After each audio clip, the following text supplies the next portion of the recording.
This is Winnipeg Sports Talk Daily with Andrew Hustler Paterson and Michael Remis.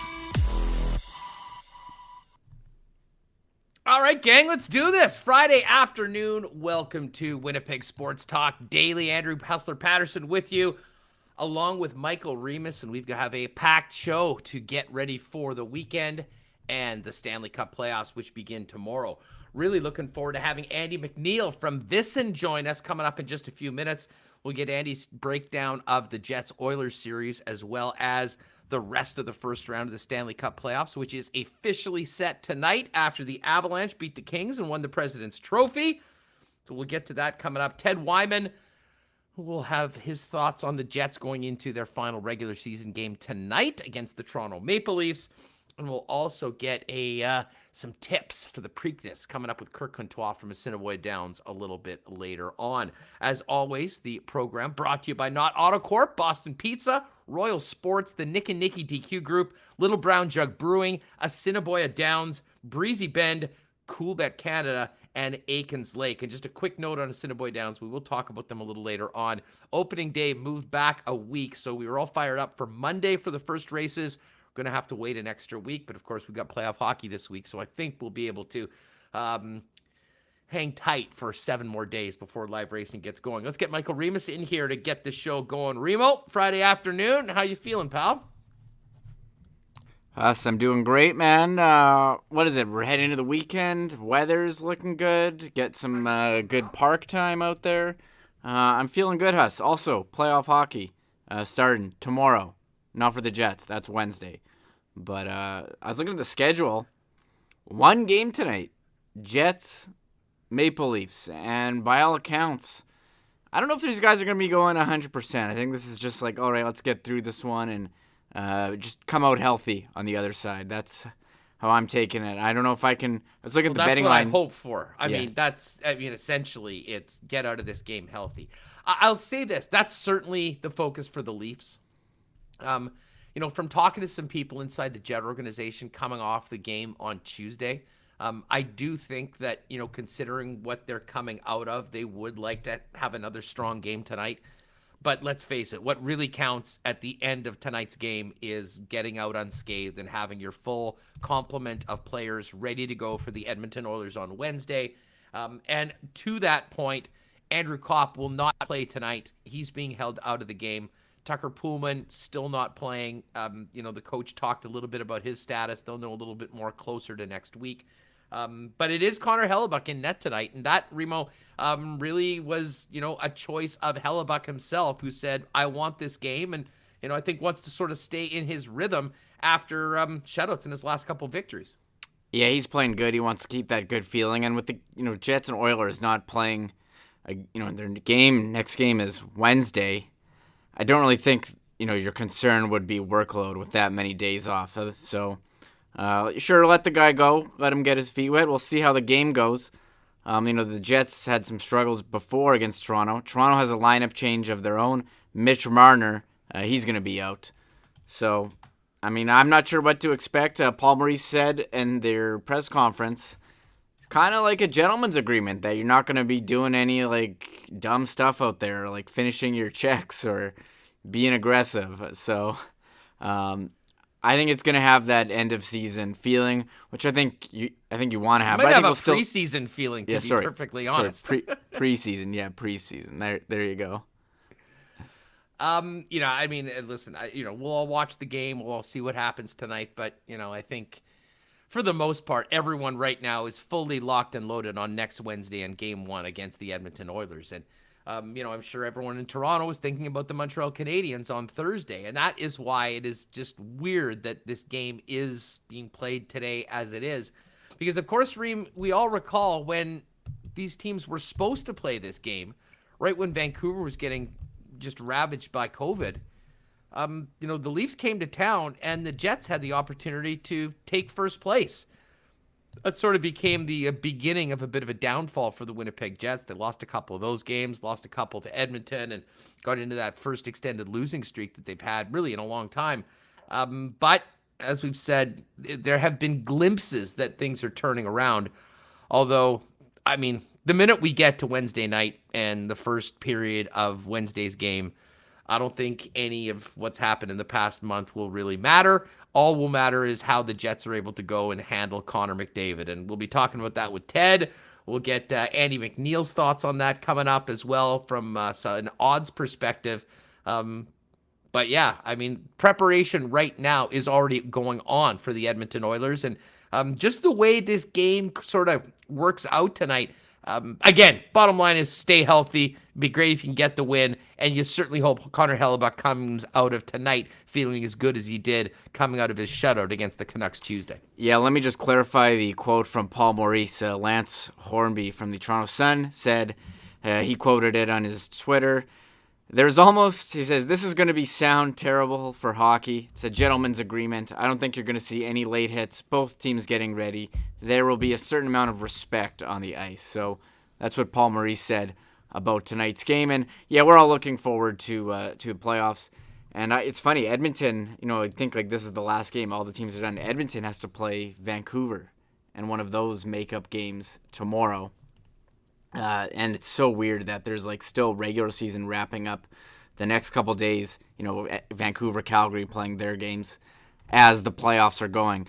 Just one of the things with this weird season here, but that's fine. You'll deal with it. We'll count down until whenever the Jets and Oilers get underway on Wednesday. Sorry, not whenever. It is Wednesday. Yeah. Now, and all I can think of is they just didn't want the optics of having playoff games being played in the North Division before the North Division regular season schedule was finished. I mean, that's all I can imagine, because otherwise you'd probably be starting these series on, Monday or potentially Tuesday. But yeah, I'm talking to my pal. I'll be on Calgary 960 later on doing my Friday bits with the guys leading up until game time tonight.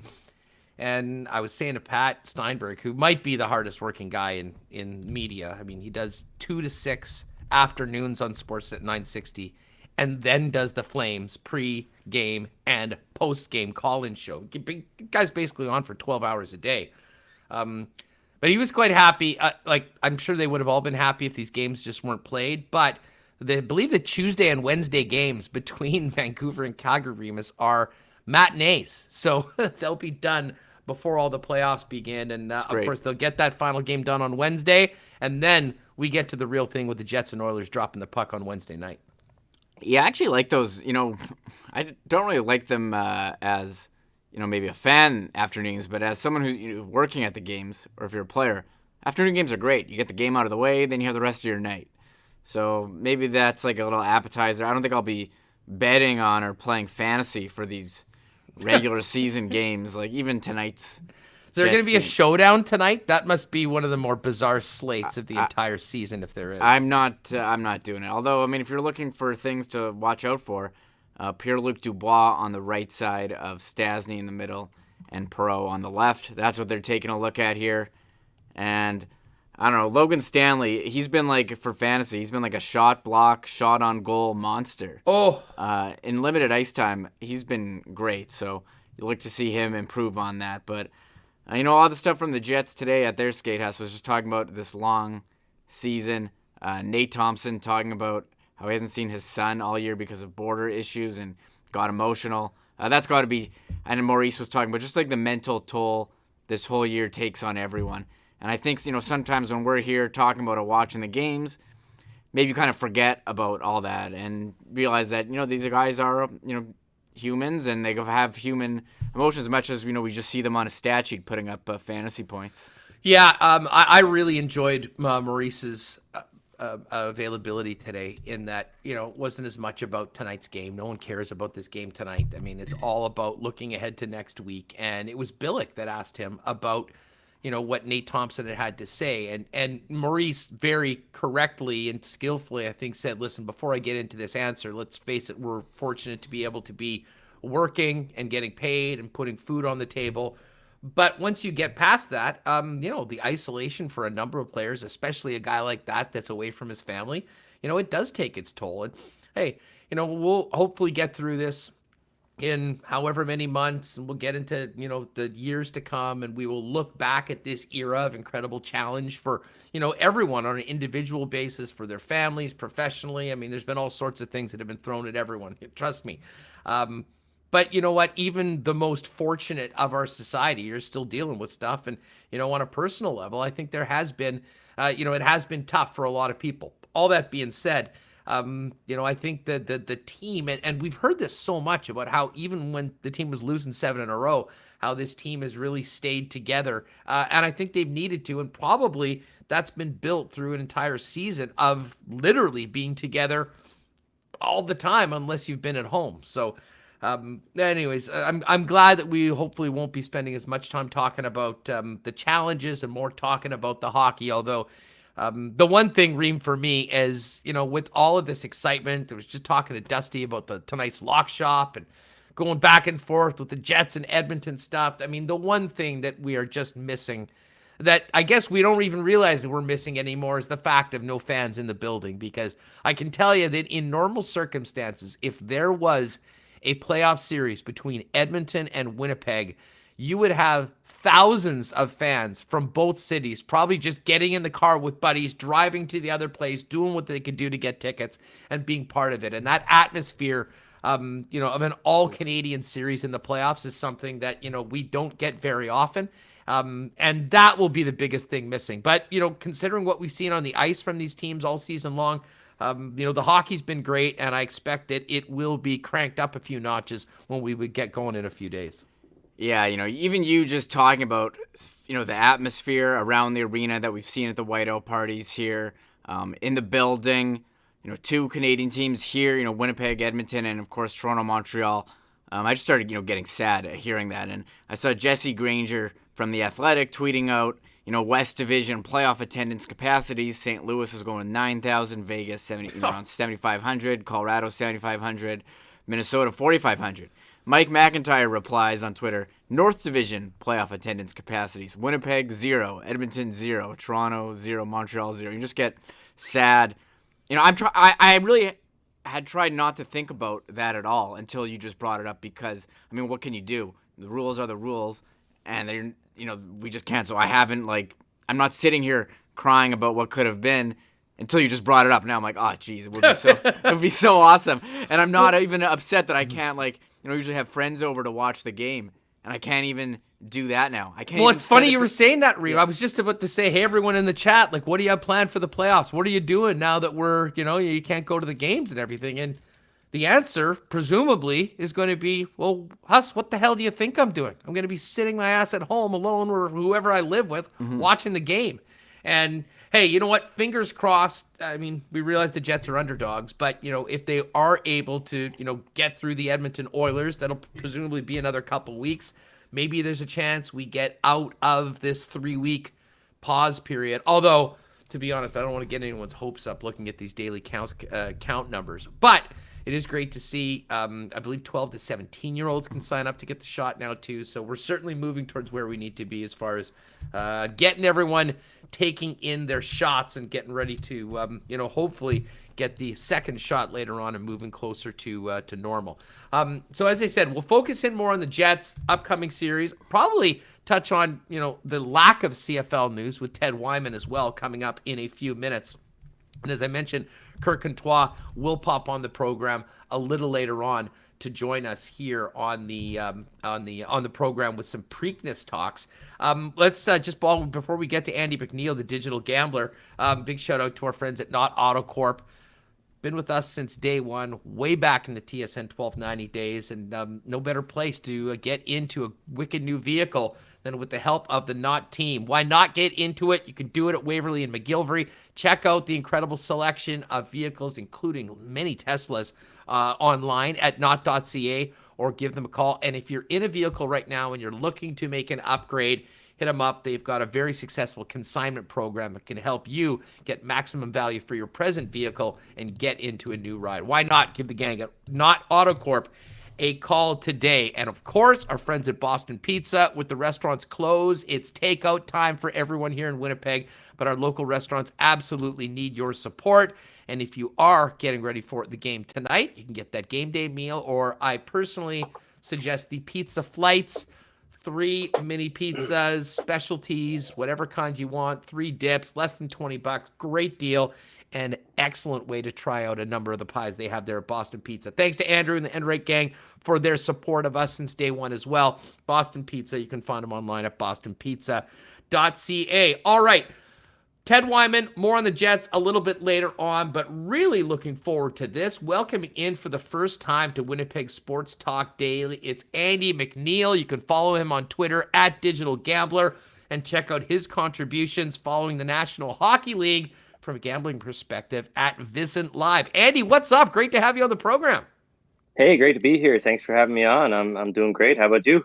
You know what? We're doing great. Here in Winnipeg, there were the last few weeks have been tough because the Jets essentially clinched their playoff spot, for all intents and purposes, a month ago, and had played so well. We're 27-14. You had the Leafs coming in. They were ahead of the Oilers. We were talking about a battle for first place, and things sort of went off the cliff for a little bit for the Winnipeg Jets. Now, they certainly have looked better as of late, had one of their best games of the season on Tuesday against a depleted Vancouver team. We saw the top line explode. The scoring hadn't been happening lately. That was big. Connor Hellebuyck got a shutout. So, one game being one game against a team that's going nowhere, not sure how much you can take of it. But for people that were looking for optimism and looking for maybe a light at the end of the tunnel, we have seen it. Let me ask you this, Andy, from a odds making, a handicapping perspective. When a team like Winnipeg plays quite well throughout the season, clinches their spot, and then goes into an extended slump towards the end of the year, how much is that team, like the team that we see at the end or in those final few weeks, the team we should expect at the playoffs? And how much should we respect the entire body of work and maybe not overreact in times, good or bad, to what we've seen in the last couple weeks going into the postseason? Well, first of all, I'm a person that doesn't like to throw away my priors. So exactly what you're talking about there. The projections that I had going into the season, what I made of these teams just about 4 months ago, I'm still holding on to that a little bit, and I'm taking into account the entire body of work, but definitely putting a lot of stock into recent play. It's tough to gauge the motivation of the Jets. Like you said, they've been playing a lot of throwaway games here down the stretch. And also factoring in the fact that Nikolai Ehlers has missed a lot of time here. And, he's such a huge play driver and somebody that's going to make a big difference. And I was looking forward to asking you about whether or not you thought he would be in for game one, because that makes a world of difference. But that's approaching us pretty quickly here. And it's definitely not a good idea to dismiss everything that the Jets have done this season. But, from a handicapping perspective, you've got to like the Oilers coming into coming down the stretch here as a top 10 team by expected goals and really, playing some good hockey and not like the fact that the Jets have been, playing some bad hockey. And as you said, picking things up as of late. But it's really tough to hit the ground running in the playoffs. And I think that could be a concern here for sure. Well, definitely. And Paul Maurice talked about that. Although Maurice has said that, what they've gone through over the last few weeks, in his mind, has kind of reinforced what they need to do to play the style of hockey that can actually beat a team, that will give them a chance to beat a team like Edmonton or Toronto for that matter. Because listen, if you're running and gunning against 97 and 29, it's pretty easy to figure out how that's going to end on most nights. But I will ask you this: how much do you put into? And this is significant in the Winnipeg-Edmonton series because the season series was quite lopsided. Edmonton winning the final 6 games, and it's a unique season in the fact that all of the playoff matchups will have at least 8 games between each other. How impactful is the regular season matchups once we get to the playoffs, Andy? Well, as a sports bettor, I'm somebody that actually loves the regular season. I embrace the chaos and confusion of it all, and find a lot of good betting opportunities throughout the regular season. In the playoffs, I think there's so much more focus on the NHL that some of the lines, the odds are sharper on a more consistent basis. And the sports books have a ton of information as far as the matchups here. We do too, but I've found that the opening series prices here that I've seen at a lot of shops have been pretty sharp. I've only bet on 2 out of the 8 series matchups right now. In past years, I would have bet on more, especially in the first round. So I think the matchup situation here this season, this unique season where teams have played each other so many times, it helps us get a better idea of what to expect, but it also helps the people setting the odds do that as well. So it's kind of a catch-22. Andy MacNeil from VSiN's our guest here on Winnipeg Sports Talk Daily. Just to answer your question about Nikolai Ehlers, and I know there's a bunch of people in the chat wondering about that as well. Maurice did say, and maybe I'll get Weber's quote because he transcribed it. Coach was asked about Wheelers today, and this was the quote from Paul Maurice. And thanks to Weeb's World for transcribing this. He's back skating with us now, and he's shooting some pucks. We'll see where the next 5 or 6 days get us to. I can't tell you he's in for sure, and I certainly can't tell you that he's not playing in game 1.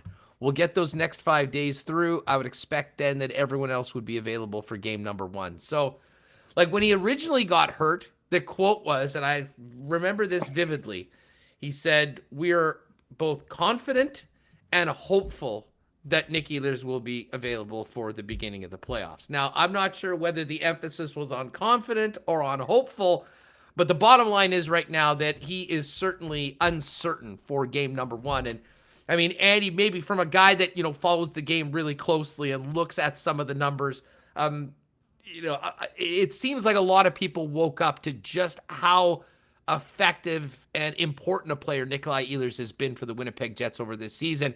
And man, we sure saw it in spades when he's been out of the lineup for the last 9 games or whatever. For sure, and I think it was pretty evident just how good he was even last year in the playoffs, despite their poor showing against Calgary Flames. He had no help though, towards the middle part of that series with losing a couple of players to injury, and that's another thing that I'm a little bit concerned about. I know Hellebuck, great goaltender. Obviously, there's a goaltending matchup advantage here for Winnipeg over Edmonton, and that's the one area that they definitely have an advantage. Not to take anything away from Mike Smith, he's been very good this season. Much, to my surprise, I didn't expect him to be this good, and he's super fun to watch. But Hellebuck, whether or not that edge shows itself over a 7-game series is another thing altogether, right? It didn't last year, and that could be a situation again this year. And it's not to take anything away from Connor; he's great. It's just the variance of the game and how things play out sometimes. And before you know it, you're behind the 8 ball, and that good performance, that game-stealing performance never shows itself. That being said, there's nothing that can flip a series more than elite goaltending. And for sure. I'll tell you what, I mean, I think there is a sense of, optimism, from Winnipeg Jet fans. If you're trying to look for paths to victory for Winnipeg, you've got an incredible goaltender in. And if Connor Hellebuck can be the best Connor in the series, and I realize that is a very, very difficult bar considering how high 97 is put at, but we're talking about a short 7-game series. Certainly that is something the Winnipeg Jets need, frankly, I think, to be able to compete with the Edmonton Oilers. Let me ask you this, Andy. Well, first off, as far as the series goes, the line on the series opened up. I'm just looking at CoolBet here, minus 208 for Edmonton, plus 175 for the Winnipeg Jets. Does that number make sense to you? So here's the thing: as a handicapper, as a sports bettor, I'm not picking winners here. I'm looking for value. I'm, trying to come up with a price myself. I'm trying to estimate the odds here. And what I've estimated is minus 163, which implies a 62% chance that the Oilers come away with the win in a 7-game series. But of course, you mentioned Ehlers, his status is questionable. I'm assuming he's in for game 1, or this price is assuming that he's in for game 1. If he's not, that changes quite a bit. But I can get behind the Jets at plus 175. I wouldn't be able to get them or get behind them at plus 150. That's a price that I've seen at some other shops. So that was what I had come in here prepared to say today. But now that you mentioned a price of plus 175. That's something to consider and monitor heading towards game one. But I think I would like to see Ehlers in before I jump on that price, because you might get a little bit better of a price once he's confirmed out, if that is the case. Yeah, I think there's a lot of Jet fans saying the same thing right about now, looking at the upcoming series and these numbers. The only edge that we have as sports bettors, the only real tangible edge, is the fact that we don't have to make a wager. So, have a little bit of discipline here and some willpower and try to wait it out and look for the best price that you can get leading into this series if you're looking to back the Jets. Andy MacNeil's with us here from VSiN on Winnipeg Sports Talk. Well, let's talk about the rest of the playoffs. And you kind of mentioned only two series, only two numbers kind of stuck out to you right off the bat. What are the two series? What are the two numbers that you like that you've already fired on? So I've bet the Boston Bruins to win the series at minus 130 up to minus 140, minus 145. I'll be looking to back the Bruins in game one here at the current price. It looks pretty good. I'm actually willing to lay a bigger price than that in game one. I've handicapped the series and have landed on Boston winning roughly 64% of the time, which translates to odds of minus 178. So a big discrepancy here, in my opinion, between what I have and what the odds makers are offering. And the other one that was just released today, and the price might vary a little bit. I've seen anywhere from plus 185 all the way up to plus 220 on the Minnesota Wild. And this one pains me a little bit because if there's any matchup that I got wrong this season, it's the Minnesota Wild and the Vegas Golden Knights. My estimates have come down, kind of continuously as these games have played out throughout the season. And now I'm pretty close to a 50-50 matchup here, although I do have the Vegas Golden Knights winning about 57% of the time, but that's much less than the price or than the odds plus 190 imply. So if you can shop around and get the Minnesota Wild at anywhere from 2-1, the matchup advantage, they basically played break-even hockey against the Golden Knights, have been better than them in a lot of ways this season. I think both of those bets are really good ones to make. Andy, it's funny you bring up the Wild because, we, over the course of this week, we've been talking about some of the, speaking about Calgary, probably the most disappointing team in the league with the season that they've had. But and I imagine you've been seeing this from day one of the season. Not a lot of people had the Minnesota Wild being as competitive as they've been this year. And I don't know whether we could have imagined that Kaprizov would come in and be as dominant as he has been so early. But from guys here in Winnipeg that have seen a ton of the Wild over the past few seasons up until this year, I'm watching this Wild team play the likes of Vegas and Colorado, and I'm like, this doesn't seem like the Wild that we remember from the Central Division. Maybe more so than any team. They took huge steps forward that I think a lot of people weren't expecting. Yeah, they certainly surprised me in a lot of ways. I mean, I expected Cam Talbot to be a serviceable goaltender, but he's been much better than I anticipated this year. So that has a lot to do with it. I don't actually think that the Wild have been blowing the doors off anybody, and especially down the stretch here. If you look at the underlying metrics, things like expected goals and whatnot, the Vegas Golden Knights have been playing pretty much the same competition. Obviously, they're in the same division, but they've been matched up against a lot of the same teams, and Vegas has been steamrolling them in a lot of these regards, and the Wild have been kind of just putting along, but they've pretty much ended up with the same results. So it's kind of inexplicable. I think Vegas is the better team here, but I definitely think the odds imply that Minnesota has a much worse chance than they actually do of getting past the Golden Knights. So it's a bet that I expect to lose more often than I win, but there's definitely some positive expected value in betting the Wild at around 2-1. Excellent. Now, when we look at some of these other series right now, let me ask you about the East Division, because, I like Pittsburgh in this series at minus 139. And part of it, and it's kind of funny, I've been talking about, hey, let's not get too caught up in the recency bias of what we've seen from the Jets lately. And maybe we should be saying the same thing about the New York Islanders. I still have to just think that there is, a chip on the shoulder of the Penguins from being swept by them a couple of years ago, and the turnaround that they've had as a team right now coming in.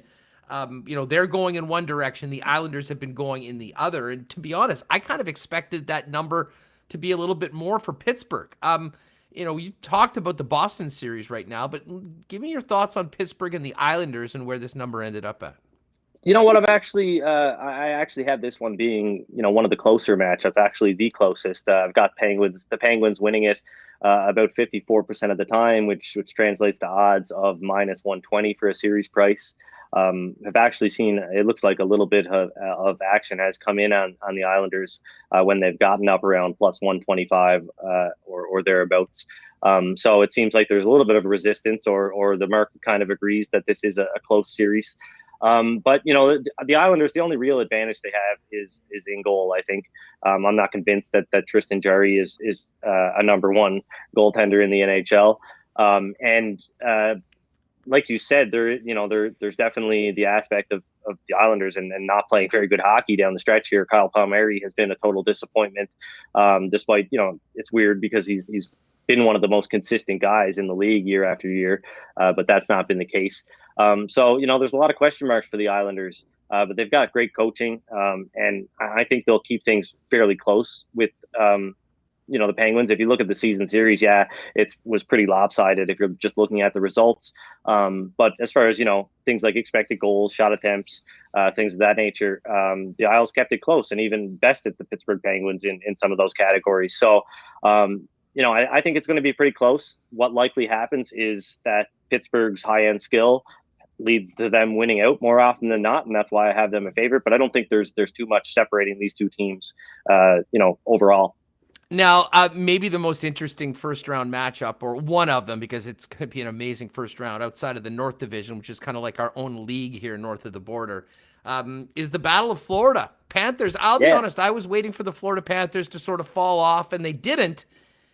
And, you look at the number for this Lightning Panthers series, and it's Tampa at -120.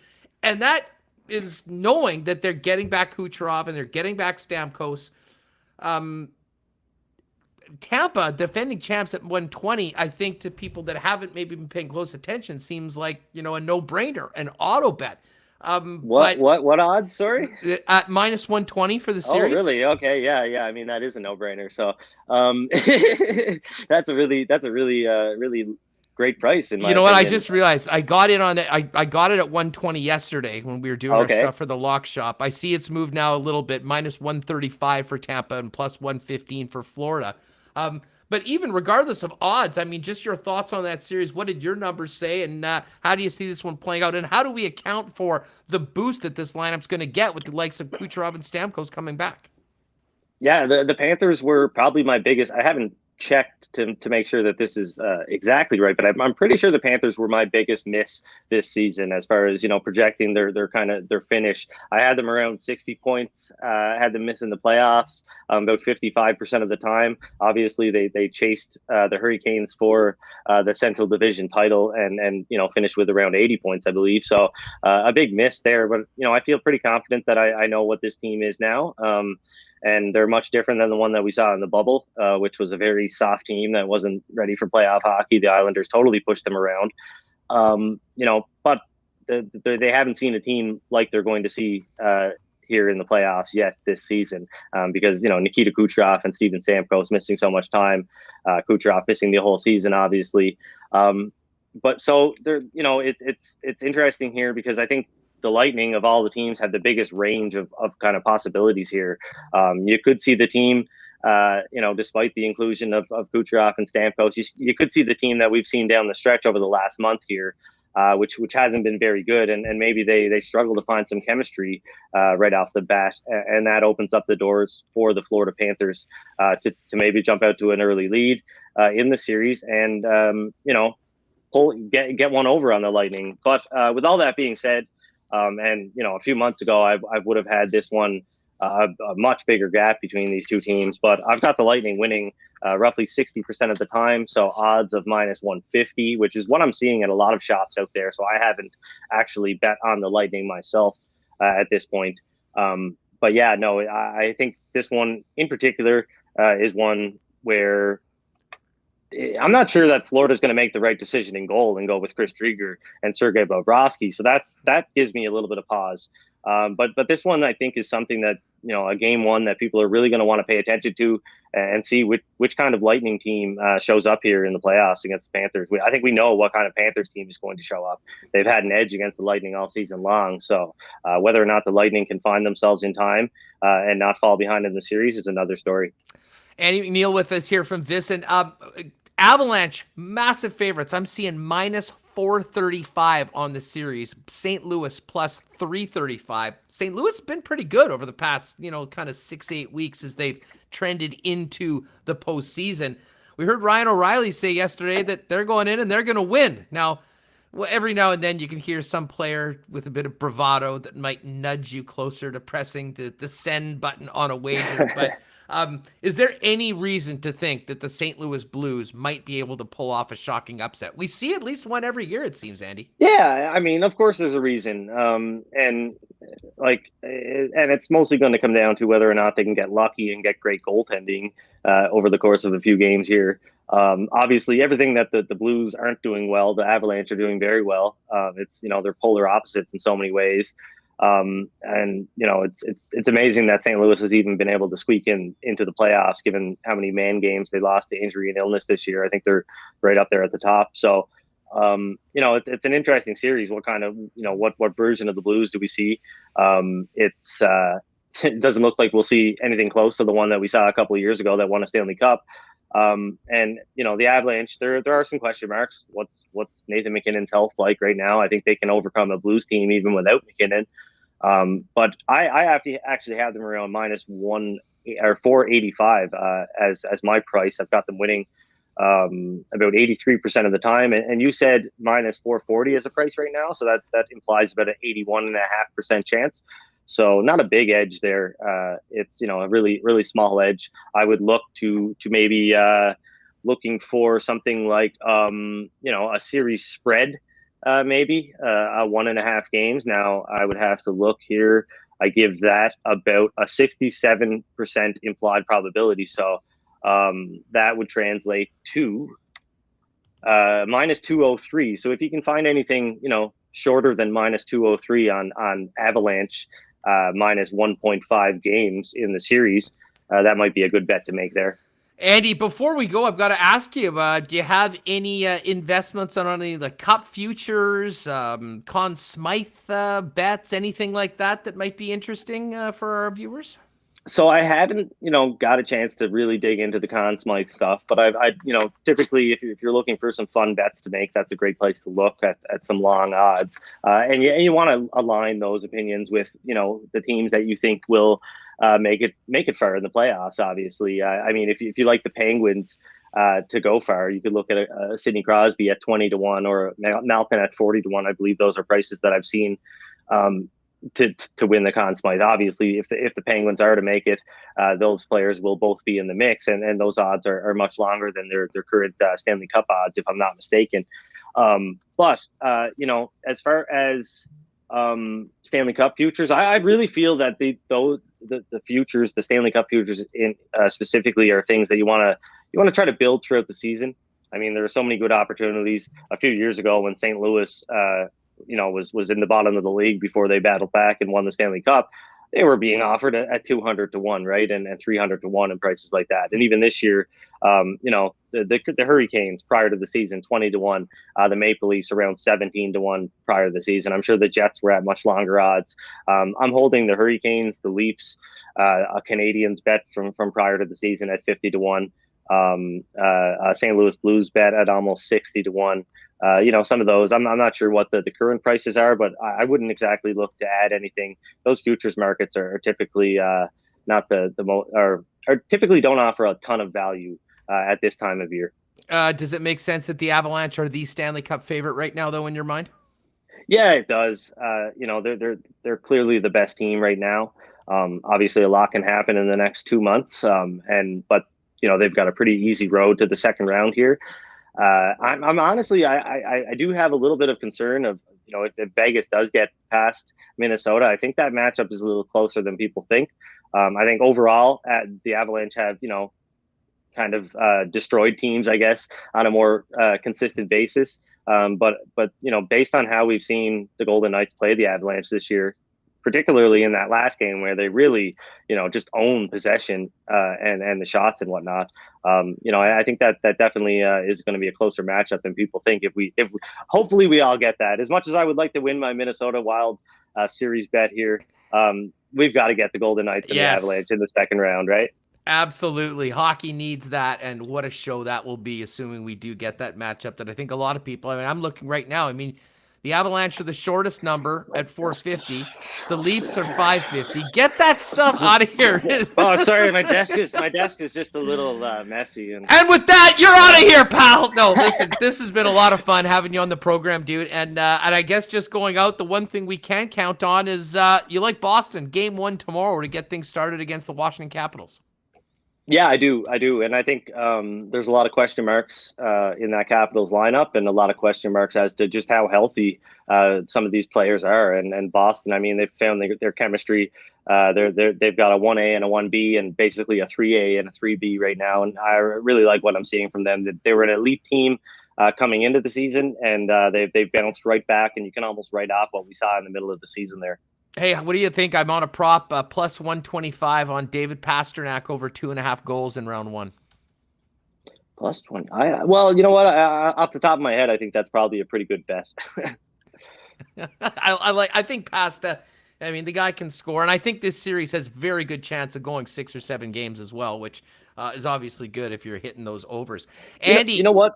It's really tough. That's why we don't see a lot of sweeps and a lot of 5-game sets here, because it's tough to end those series. I don't have any projected to go really short here. Most going 5-6 at the least, right? So beautiful. Well, hey, listen, dude, this is a lot of fun having you on the program. We will definitely do this again soon. Good luck beginning tomorrow. And, hopefully in a couple of weeks, you'll have something to do with that Oilers merch. You can put it away for, a few months before we get going on next October. Go Jets. Thanks, buddy. There he is. Follow him on Twitter at Digital Gambler, and you can see Andy MacNeil's work at VSiN and at VSiN Live. We're going to get back to the Jets, Stanley Cup playoffs, and much more with Ted Wyman in just a couple minutes. As always, we're brought to you by Royal Sports. I'm not sure if you checked the forecast, folks, but it is gorgeous out, and it's just getting nicer. So why not plan a trip down to Royal Sports and get your new fitness equipment, bikes, obviously disc golf. We've talked a lot about that. What a great activity to do right now outside. Soccer, baseball, licensed merch. And of course, saw on their Insta yesterday, some nice new whiteout merchandise. So go down, get ready for spring, summer, and the playoffs. Get the whites out. Royal Sports, 650 Rally EK and 650 Pembina Highway, and of course the Nick and Nicky DQ group, DQ Niverville, DQ Northgate, along with Polo Park and St. Anne's. Both the Northgate and Niverville locations have drive-through right now. There is no dine-in, but the Blizzard machines are working overtime right now, and Nick has told me to make sure you try the new drumstick Blizzard, apparently maybe the best flavor yet. So you count on me. I will certainly be getting into that, getting into one of those at some point on the weekend. And as I mentioned, we are looking forward to talking Assiniboia Downs a little bit later on. Kirt Contois is going to join us, but opening day pushed back a week to May 24th, and we will have Darren Dunn join us beforehand. But in the meantime, Remis and I just got set up with our HPI bet accounts last night. You can do that and get ready for opening day, as well as the Preakness coming up a little later on. All right, let's get back to some Jets talk here. Lots of fun hitting the lines with Andy MacNeil. Now we bring in Ted Wyman of the Winnipeg Sun, returning to Winnipeg Sports Talk Daily. Ted, how are you, man? Great to talk to you again. You as well. Great to see your show thriving at this time of year. It's interesting because it's mid-May and it seems like everything's just heating up. Usually this is kind of more of a wind down time between NHL season and CFL, but not so much this year. Yeah, no doubt. Listen, I'm going to ask you about the CFL and whatnot in a moment. But hey, before we get to it, and people listening to the podcast won't be able to see this, but a beautiful background today for your thing. Now, the last time it looked like you were in some sort of a fishing hut or something like that. You had a wood stove in the background. Have you moved in the past month since we saw you last, or is this just one of the many looks of the Wyman compound? Well, I'm a nomad these days. So those were cottage backgrounds in the past. This is home. So gotcha. I like to, set it up nicely and give the viewers something other than this to look at. Hey, well, listen, great to have you on. I do want to touch on a little bit of curling and CFL, but let's get right to it. Jets Oilers set up for next Wednesday. We've got this one game tonight. We heard no Andrew Kopp tonight. Connor Hellebuck will play. No Mitch Marner for the Leafs. Is this going to be a glorified scrimmage, Ted, that essentially the teams both say, let's not do anything stupid, and hopefully we'll see each other in 3 weeks in the second round of the playoffs? Yeah, it's the exhibition game that nobody got this year, right? Because there were none at the beginning of the season. That's really what we're looking at here. There's not a whole lot of reason in my mind why you'd overstress yourself, potentially get somebody hurt, anything like that, with so much more important games just around the corner next week. It is interesting, though, that this game is tonight, and then you've got 4 full days before you actually start that series. That's quite a lot of time between the two. I'm sure everyone wants to use this as some sort of a tune-up so that they're, feeling fresh and ready for when those biggest of the games do start. Now, Ted, it goes without saying that confidence levels were low amongst the fan base, and I'd have to imagine after losing 7 in a row and 9 of 10, they weren't exactly very high in and around the Winnipeg Jets. I don't know how much we can take from one game. Listen, and it's not just one game. I do think they were better in the previous games before that, generated more, the pucks weren't going in. But when you think about the way they locked down Vancouver, Hellebuck getting another shutout, but most importantly, a 9-point explosion for that top line. I realize it's just one game, but if you're looking for good signs for the Winnipeg Jets, getting back to the team that, had put themselves basically clinching a playoff spot with 2 months left in the season, that was the glimpse of what Jet fans certainly will hope to see more of come Wednesday in Edmonton. Yeah, for sure, a glimpse of hope, but I personally look more at the series head-to-head with Edmonton as the concerning issue for the Winnipeg Jets. And even long before really they got heavily into this losing streak, I realized a couple of those Edmonton games were part of the losing streak, but you could really see that there was a domination there by one side. The Jets had no answer for McDavid and Draisaitl, even though they were trying to shut them down, and then they had no offense because of that, and they were getting out goaltended. And really, in almost all of those games, other than a couple, Edmonton outplayed Winnipeg quite drastically. And so I kind of was raising those alarm bells back then that if they have to play Edmonton in the playoffs, nothing about this season series bodes well. That goes without saying, and ending it with 6 straight losses. Well, if anything, Jets are very much due for a win against Edmonton, and if they could get one in game number 1, it really does change everything. But as far as the matchup, and as far as, from Paul Maurice's standpoint, the one thing that stands out to me from the season series was, first off, Connor McDavid and how he and Leon Draisaitl absolutely ate up the Jets, but also was the fact that it happens so often going up against the Jets' top line with Mark Scheifele. The head-to-head Scheifele versus McDavid matchup was ugly for Winnipeg. How do you see Maurice? And granted, he's not going to have the last change in Edmonton in games 1 and 2. But do you think that option A for the Winnipeg Jets will be putting Adam Lowry up against Connor McDavid? And at that point, after that, is option 2 Paul Stastny with now Pierre-Luc Dubois playing on the wing before, and sort of the last option, the one that you don't want, Scheifele versus McDavid, which would presumably free up the Scheifele line to hopefully get theirs against, some lesser competition and frankly spend some more time in the other team's zone. Can I just say yes to all that? That's kind of boring, but, I think you hit it on the head there, Huss. I think that is obviously the ideal matchup there is going to be Lowry. He's been, he is a very, very good defensive center and a guy that can really shut someone down. McDavid is a different beast altogether, of course. And so, I don't think you're ever shutting him down. I think if you keep him to 2 points, that's probably a huge win.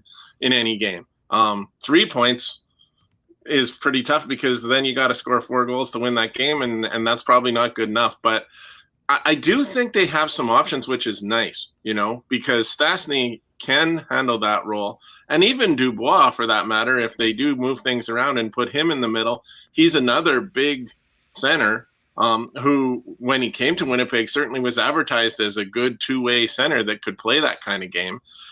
I think it's kind of frustrating probably for Jets fans and certainly for Mark Scheifele himself that people don't think that he can handle that job.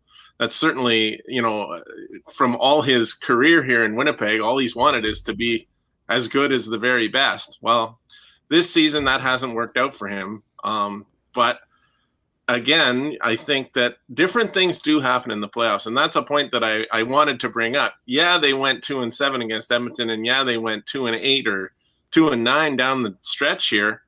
But things change in the playoffs. And we saw that even last summer. I mean, Edmonton was a great team going into the playoffs last summer as well. And they got owned by Chicago. I mean, these things do happen in the playoffs. You can be very much – look at Tampa Bay a couple of years ago losing in the first round. They were by far the best team in the NHL. And they're out in 4 straight games. I mean, weird stuff happens in the playoffs. And maybe, just maybe, the Jets will have their turn to have some of that weird stuff. Well, certainly they're going to need to be a lot better than they have been as of late. And they're going to need, not only to do their best to minimize, you can't have Connor McDavid having 3 and 4 point games and expect to win. I mean, just straight up. Impossible. I mean, he's going to have a point. He'll get 2, but you can't have those big nights. And the other side of things is you need to be getting scoring of your own. And that, to me, Ted, from an optimism perspective, I don't think there could have been a more important thing to happen on Tuesday night than for that line to finally see some red lights go on. And, granted, that game's going to mean nothing when we get to Wednesday. I get that. But there is an element of confidence, of momentum, of going in the right direction that the certain team and the line itself certainly wasn't a couple weeks ago, that they seem to be getting a bit of traction right now. And I mean, I just can't possibly see a path to victory for the Winnipeg Jets that doesn't include Mark Scheifele and that line, being effective offensively as well as being a bit better at holding their own in their own end. Well, no question about it. The difference, of course, with the Jets now to the playoffs last season when they lost out pretty quickly to Calgary, but albeit without Mark Scheifele and Patrick Laine and Mason Appleton in the lineup, those were obviously huge blows. But the difference now is that you do bring in a guy like a Dubois who I did not see all of the series with Toronto and Columbus last year, but everything I've heard is he's been unbelievable. So you've got that possibility of having this team do okay, even without that line being in top form in terms of scoring. I think there's more scoring depth. I think that's the point that I'm trying to make here. But yeah, you do need to see it from them. And they need to step up. And I mean, honestly, after Scheifele went down in the playoffs last year, the rest of those guys were pretty much invisible. And it was, it was a pretty easy win for Calgary. So yeah, you got to step up. And I mean, it's kind of tough to sit here and say, hey, Mark Scheifele needs to step up in the playoffs. Well, what did he have? 14 goals a couple of years ago in that run? Yeah, and all of 5 minutes last year before he was out on his second shift, which essentially, for all intents and purposes, ended the series. But I think that's the example of why not only do the Jets need Scheifele in the lineup, but they need the best, most committed version of Mark Scheifele. Because, as I said, look at what was the difference maker in the run in 2018. We've talked a lot about Connor Hellebuck, and Hellebuck was great at times. Mark Scheifele had 14 goals in 17 playoff games then, Ted. I mean, Mark Scheifele was the leader. He drove the bus, and he dragged his team at times to victories. And they're going to need that guy back, ready to be better than ever, with maybe the biggest challenge and test of his entire career going up against the Oilers and that guy wearing number 97 on the other side of the ice. Right. And I mean, I think it's fair to say that he didn't look like himself for the last half of this season, at least not the player that people had come to expect him to look like. And that player in the playoffs in 2018, well, that guy wasn't here in the last few months in Winnipeg, the last couple of months. It's pretty short season. But, I think he did have a pretty darn good start to this year, and he looked really good for a lot of it. But maybe playing against these same teams all the time and having guys like McDavid and Matthews dunk on you all the time is, gets you a bit down. You have to wonder if that plays into why he has had, I think, a bit of a fragile psyche over the last little while here. But again, it's been proven that guy can do something really good in the playoffs. He's done it. And it's also been proven that without him last year in the playoffs, the Jets were pretty much a mess. They didn't have their power play couldn't work without him. Their top line obviously was not the same. Incredibly important player, but he has to show up. Yeah, and he's got a great opportunity to erase. I mean, no one will be talking about the domination by McDavid in the regular season if all of a sudden you can flip the script come playoff time. But again, the challenge is massive for both Scheifele and the Winnipeg Jets overall. As far as the blue line goes, it is interesting. We're going to see Dylan DeMello move up with Josh Morrissey. Many people have been talking about that happening throughout the year. Tucker Poolman's out right now. Not really sure about his status going forward. He was still in the non-contact jersey today. But assuming that Poolman is out, do you see Maurice going with Stanley and Ben on that third pairing? And let me just ask you, if Poolman comes back in, who do you think of the six we'll see tonight is the guy coming out? Boy, that really gets interesting at that point. My gut would say that Paul Maurice likes veterans more than anything else when it comes to his blue line. So maybe Stanley would be the one that would come out and Ben could switch over to the other side. But there's a lot of different options that they have there on that blue line. And I don't think it's going to look the same all 6 games. I think if Edmonton puts up a number in either game 1 or game 2 or both, then you're going to look at a different blue line configuration for the rest of that series, and it's going to be tinkered with. Unfortunately for the Jets, it's been tinkering all year. I don't think they've ever really had a particularly set lineup, not in terms of lines and D pairings, and I think that's maybe hurt them a little bit because they got to this point and they still haven't really had that. But, you got to do what you got to do, and every option is on the table when you're trying to win a series. The one guy that didn't come up yet, and I'm sure you're going to talk about him, but what a difference Nikolai Ehlers could make to this team, given how well he played up until his injury and his zone entries and his ability to generate offense.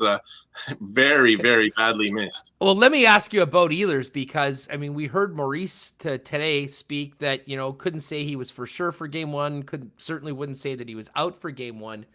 And I think back to the day Maurice came out and after the Leaf game and told everyone that Ehlers is out for the rest of the regular season. But the quote was, "We're both confident and hopeful that he'll be back for the beginning of the playoffs." And said on the program, we certainly hope that the emphasis was on confident as opposed to hopeful. But it does seem like right now we're in the hopeful stage that, there's certainly no guarantees that he will be there. And his return to the lineup, Ted, could be just a huge boost that the team really does need right now at the most important time of the year. But again, if he's not there, you got to go with the guys that brought you there. And that's the lineup that we'll pretty much see tonight, minus Andrew Copp. Yeah. And this is where those 4 days off between the end of the season and the start of this series are really valuable because that is going to give Nikolai Ehlers a chance, I think 3 practices to start, getting back into form and to show the coach that he's ready. I think Paul Maurice is giving an honest answer. Today, he can't say because he just hasn't seen enough. Ehlers hasn't been able to do enough, but he should be able to do enough of the, drills and whatnot that he needs to do to show the coach in the coming days. And that could give a great opportunity for him to be back in the lineup on Wednesday. And like you said, and like I said before, he has been a huge difference maker for this team this year. And it's not just the points. It's the way that he carries the puck and maintains possession when he gets into the zone that makes such a huge difference in my mind. Well, and Ted, and to be honest with you, I think this is even more crucial against a team like the Edmonton Oilers. Ehlers got knocked out in the Toronto game, and we remember they went into those 2 Edmonton games where, I don't want to bring those games up because they were that bad, but if you recall, without Ehlers, in the 6-1 game, the Jets were just repeatedly dumping the puck in. Mike Smith said, "Thank you very much," would get it on his stick and rip it up. And literally, before it even got into their own end, it was going the other way. And, we said the day after, man, if there was ever a time that you missed Nikolai Ehlers, the ability to get the puck on his stick for a fast guy, slow the game down, if you will, maintain possession, set up shop in the other team's zone for a change. And that just simply wasn't happening. And if Ehlers is not there, the one thing the Jets certainly are going to need to do, assuming that Mike Smith is the goaltender for the Oilers, which certainly will be the case come game one, is figure out a better, more effective way to actually get some offensive zone time as opposed to counting on winning those battles after getting the puck away from one of the best puck-handling goalies in the NHL. Yeah, I think more players need to do what Ehlers does, which is he backs in the defense with his speed and maintains possession when he gets across the blue line. Sometimes hooks back, whatever he needs to do to get the puck on a stick of a teammate or get a shot towards the net. I mean, there's not a lot of other guys on this team right now that do that. There are a lot more of the guys that are going to chip it past the defenseman. And then, like you said, once it gets into that trapezoid and you've got a chance for Smith to make a play, he's one of the best in the game at doing that. And honestly, Smith has been a huge factor for the Oilers all year, but particularly against the Jets. I don't think any of us at the beginning of the season would have said that Edmonton would out goaltend Winnipeg in that season series, but they absolutely did. And, Connor Hellebuck sure as heck can't handle the puck the way that Mike Smith can. So there's a distinctive advantage there for Edmonton, almost like that third defenseman back there, if the Jets let them play it that way.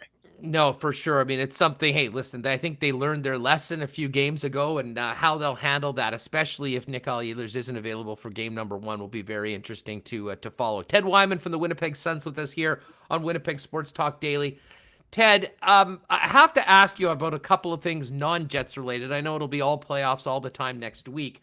Been very quiet around CFL circles lately, post-draft. We have heard that Ontario and BC still haven't approved any sort of return to play for the CFL. I mean, I know you're connected and following this on a daily basis. What's going on behind the scenes right now? What's happening with the Canadian Football League? And is this plan of getting back on the field for the 5th of August in danger, or is it still sort of on plan with more people getting vaccinated? Well, I talked to a very prominent CFL player today who told me he's 99% confident that there will be games on August 5th.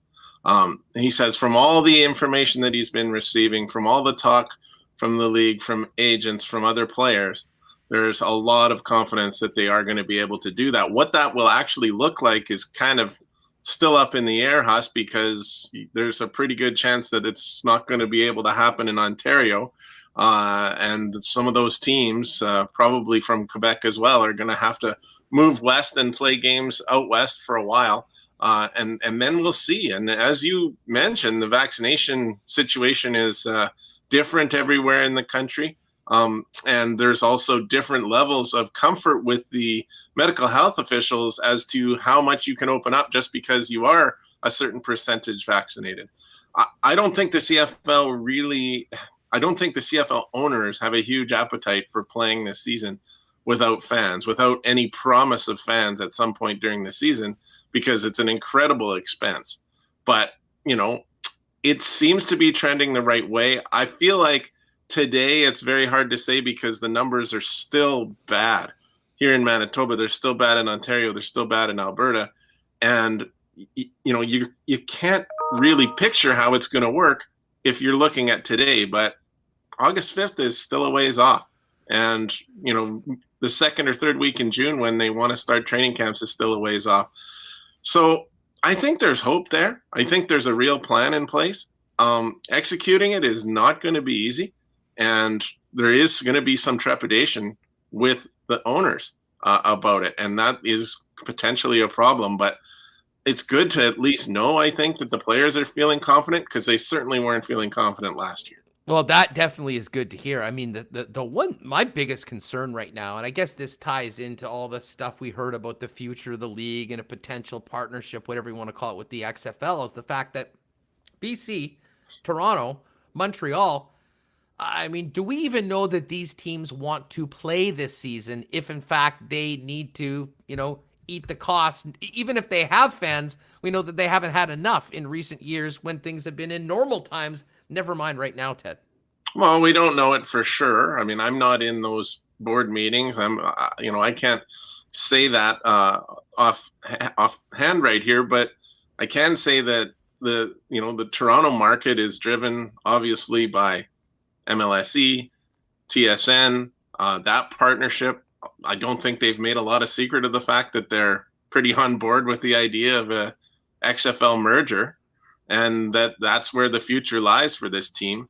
And yeah, I think in the bigger markets where the crowds have been going down and the interest level has been going down, that seems like the only future. And in the smaller markets where crowds still appreciate the game for what it is and the logos and the excitement of it, I think it's a pretty different story. There's a lot of fear of that in Winnipeg and in Saskatchewan and in the Alberta cities. A lot of fear of what going down that road might entail. And I'm personally on the side that says, it's great to try to have a future. If you really don't think your future can work in Canada the way that it always has, then it's great that you're trying to plan for a future. But this whole idea of hitching a wagon to a secondary football league in the United States, which just has never worked, seems incredibly risky. Yeah, well, I mean, listen, the stakes are high right now for the CFL. I mean, we've talked about, I mean, listen, when I first heard that, Ted, I mean, the first thing I said was, well, there is absolutely no chance that we're hearing about this publicly unless they are in a situation where they are legitimately concerned about the long-term viability and future of the Canadian Football League. And, as I said, I guess you could make, like, what does a 6-team CFL look like? I mean, you got Ottawa and Hamilton out in the East, and then, the Bombers, Riders, and a couple Alberta teams. I mean, guess you'd still have people that would support the teams would go, but I mean, that to me would be devastating to the Canadian Football League. And there's the other part of, how are you going to truly grow the game, grow revenue streams? And I mean, I personally believe there's a number of things, moving the schedule up with the advent of gambling. If you're marketing it right with the right partners, there's a huge potential for the CFL with the XFL, whatever, to go forward. As I said, obviously, like every Canadian football fan, I think we'd all prefer that we just had the status quo and go forward. But it's pretty clear, even before the pandemic, that I'm not sure that was realistic or viable after missing a season. And in the spot they're in right now, it's obvious they have to look for every possible option to get this game back on the field and do it without losing teams and maintaining the jobs in the CFL. Wow, it's a tall order, isn't it? And Yeah. Fans are obviously very important to the CFL in this format, especially. But so is television. And if you had a 6-team league like you were talking about without the biggest markets, I don't know what television channel would want to show that. I mean, realistically, that would be not a very, I don't think that would be a very educated move to have that kind of a deal. But also, you talked about the betting, and I mean, you're much more of an expert on that than I am. And I mean, that is kind of the future of a lot of sports leagues in terms of new revenues. And I think that I think that's something that is being, heavily counted on down the road here, especially with the merger. Well, and listen, this is why I think there are some positives to what we've heard about potentially happening with the CFL, XFL, and the fact that the XFL season, in its last incarnation, which got, laid out by like the pandemic, which actually did start quite well and successfully, was, a week or two after the Super Bowl, they get going. Now, there's no way the Bombers or the Riders are going to be able to play games in February or in March. But if you took away some of that time lag in between the beginning of the CFL and you position that league in between Labor Day and the end of NFL season. And listen, maybe your championship game goes into NFL season, but you're basically set up good to go for that period being the only football league going with proper marketing on both sides of the border with, and football's the number one gambling sport in North America, and it's not even close, Ted. And, I just really think there is a way more potential doing that than right now with the CFL when you're traditionally playing at the same time. NFL, college football is going. It's not going to be the first choice with all of those other options, but if it is earlier in the season, I think the benefits to the CFL right now as we know it, or whatever it's going to be called in the future, is 10 times what it is right now with the current schedule of when they play. Yeah, absolutely. And, I personally, I love football just like you do. But I thought the XFL starting so quickly after the Super Bowl, and the same with the Alliance of American Football, I kind of thought those were curious decisions. I mean, they needed to be in a certain window when they could have success and not be up against the NFL. But, I mean, there has to be a little bit of a hangover for people. They've just gone through a full season. They've got all that excitement from the Super Bowl. And it's like, okay, now I'm going to start on a new league and I'm going to start liking this league, which doesn't have as good of players as the NFL does. Like, that part I didn't quite get. So they have to be flexible in terms of moving their schedule around. And the CFL, I think, is willing to be flexible in terms of moving its schedule around. But there's only so much you can do because, as you pointed out, you just can't play games here too early in the spring, and you can't, they do play them probably too late in the fall, but there's a lot who think they shouldn't. No doubt about it. Ted, hey, great having you on the program. Just quickly on the way out, you did a great job covering the curling as well. What a run it was for Team Einarson, and Carey, who's still playing with the World Mix coming up with Brad Gushu. But the way that the girls started off the Worlds down 1-5 and battled back to, first and foremost, frankly, not be the team that blew the guaranteed Olympic spot for Canada. I think that pressure must have been heavy on them, and maybe we saw that in the final round. But just overall, you've been following them for the last few months. Pretty incredible run for Carey and her team. Well, man, like they don't like to say anything like we feel the pressure of wearing the maple leaf or the pressure of qualifying for the Olympics, but the moment they did qualify for the Olympics, they all said, yeah, we were feeling that pressure, because you don't want to be that team that puts Canada into that position. Like, the situation would have been crazy, Huss. They would have been doing their Olympic trials before the last chance qualifying tournament. So the team that would be competing through a grueling Olympic trials process would then presumably be asked to go to Europe and, compete against a bunch of other teams just for the chance to get to the Olympic Games. There was a crazy prospect that came very close to happening. And when they were 1-5, you certainly thought there was a very good chance that it was going to go that way. Great job by them to come back and get as far as they did. It's a little concerning to me that Canada finished 6th in both the men's and women's this year. There's a lot of elite talent in curling on the international level right now. And so that makes me wonder, what are the chances of Canada even winning a medal at the Olympics next year, with a lot of these other teams, I think, likely coming in as bigger favorites? No doubt. Ted, have a great weekend. Looking forward to having you back on the program very soon, and we'll talk playoffs, CFL, curling, everything else. But always great having you pop in with us on Winnipeg Sports Talk, pal. Love it. Great to see you, Huss. Great stuff. There's Ted Wyman of the Winnipeg Sun with us here on Winnipeg Sports Talk Daily. Now, we are going to get some tips on the Preakness coming up this weekend, but do want to thank our wonderful beer sponsors, Little Brown Jug. Weather's going to be nice. It goes with nice weather. The beautiful new delicious summer lager from Little Brown Jug, or the other new beer they've got, the Hefeweizen. Taste them both. I know Jay's in here somewhere. He just tweeted us a picture of a double rack, 48 of these coming from the Little Brown Jug's home delivery service.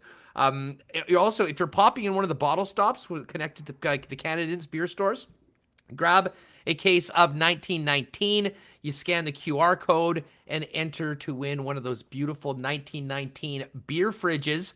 We mentioned the summer lager and the Hefeweizen. Try those this weekend. And if you are in the gardening game and you want to pop by Ron Paul tomorrow, 11 to 3, Little Brown Jug will be set up. You can order in advance if you want on the website at littlebrownjug.ca and select pickup at Ron Paul, or pop by there, grab some beers, grab some gardening supplies, and spend the rest of your weekend outside, but refreshed and hydrated with our friends at Little Brown Jug. Everything available, including on their delivery at littlebrownjug.ca.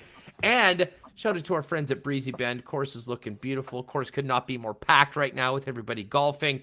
And for Breezy Bend Country Club, breezybend.ca, we check out what's going on in the PGA Tour. And KH Lee, 14 under par in the clubhouse, as the leader at the Byron Nelson. 3 shots back is Jordan Spieth, who was 70 today, a 2 under after a sizzling 9 under 63 yesterday. The return of Jordan Spieth really has been one of the great stories of the golf season so far this year. Other guys within 5 shots, we've got Daniel Berger there, Sam Burns, Lee Westwood, Seamus Power, and Ted Potter Jr. Again, if you're thinking about maybe getting out to Breezy next year and being a member, there is a waiting list right now. Find out more. Get on it at breezybend.ca. All right, it's been a pretty wild week of horse racing. Lots of horse racing in the news and a huge event coming up. It's the next leg of the Triple Crown. It is the Preakness Stakes. And to get ready for the Preakness, we welcome in Kirt Contois from Assiniboia Downs to get us ready. Kirt, what's going on? How are you? Hey, I'm doing awesome, Hustler. How are you doing? I'm doing well. Looking forward to the weekend. Looking forward to the race. And listen, just before we get into the Preakness, I mentioned it earlier on the program, live racing still a go at Assiniboia Downs. We did hear today the announcement that going to have to wait one more week. You're going to be able to handle one more week before we get them out on the track? Oh, I'm going to be able to handle the one more week. Some of the horsemen, they're a little antsy, but like as any other sport, we want to put on the best show we can. So we did reschedule for May the 24th, and we are 100% a go. And definitely I'm looking forward to calling more races here in 2021. Okay, cannot wait for that. We'll get to the Preakness in a second, but we will be talking about Medina Spirit. Medina Spirit has been in the news a lot. For those of us that don't follow horse racing as closely as yourself, what is this all about? How big of a controversy is it? Is Bob Baffert tarnished? And how big of a story is that going to be going into this weekend as Medina Spirit's one of the favorite horses? Well, the funniest thing is the news blowing it up like they always do. They're making it kind of like a Ben Johnson thing, but it's not even close. What Bob Baffert, the drug they say that he got caught with, is a total legal medication that many trainers do use. And what happens is you have to use it 2 weeks out, which he says he did. And unfortunately, the metabolism of the horse did not release it all. And when they do drug testing, it's in nanograms, which are so molecularly small, any little bits can taint it, make it worse than it is. And I think that's really what it comes down to.